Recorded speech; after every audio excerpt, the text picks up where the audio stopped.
Okay, video continuation. I have taken the Allen wrench and I have loosened all of the case screws. The jaw is still in the locked position. I have also, in the back of the release, to get more tension on the spring, you turn the 3/32 Allen wrench clockwise. To get less tension, you turn counterclockwise.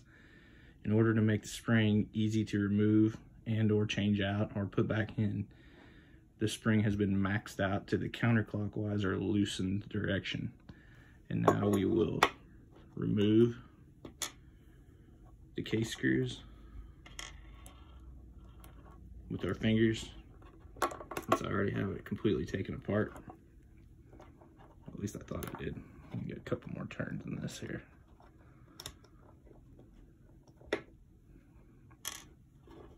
And release then simply with a fingernail. You start to break apart and it opens right apart. Now, this is where I like to be careful. I like to make sure that we're opening the release case with the thumb peg in the up position, because then all the internal parts will stay laying at the bottom and not try to jump out at you. There are 2 springs inside this case. It opens very easily. This is the top half. Leave this here, and I want you to see the internals. So get a good mental image of this. This is how this needs to piece together. Fork and a click in here for this. Once the spring tension, after we let off the safety, which is here, that little spring in here is all that does the safety. And you can see the tongue right back here at the top. If I move my finger, that's what engages the safety and keeps the release from firing. Pop that back down. This is hard to do with one hand, but you need to see it.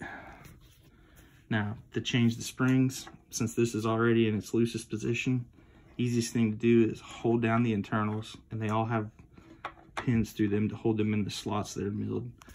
So we hold down the internals and then simply slide the spring. Now you'll need to be careful when you raise this up, or because the spring will jump out, which it just did to me. But here's the current spring that's in the release.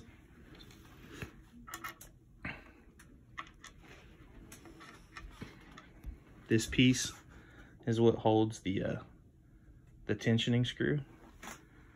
This only goes in one way. You'll simply lay that on top of the adjuster screw. You'll turn, if you see this set box on here, it has 2 openings. One on the side. Let's see if I can flip this for you. A bigger hole on the side where your spring seats, and one on the bottom where your threaded adjustment screw or rod can go through. You insert this back into the release with the big opening towards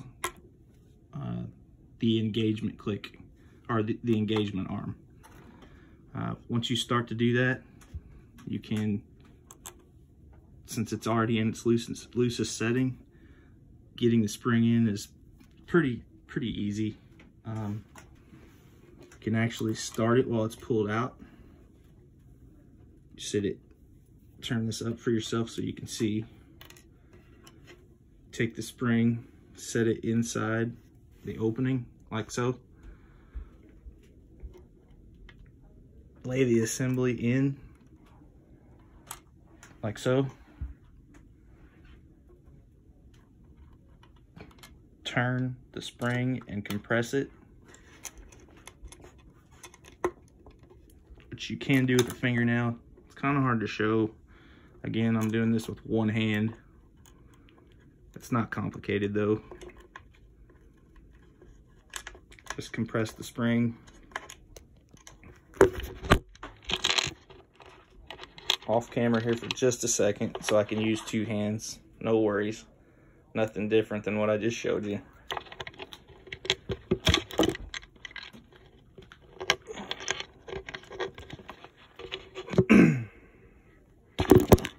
Okay, see, spring is compressed inside its block. You can set the one-way retainer back on top and slide it back down into position. Take the case back, set it right back on top, press till it snaps back together. 1 black, 2 black,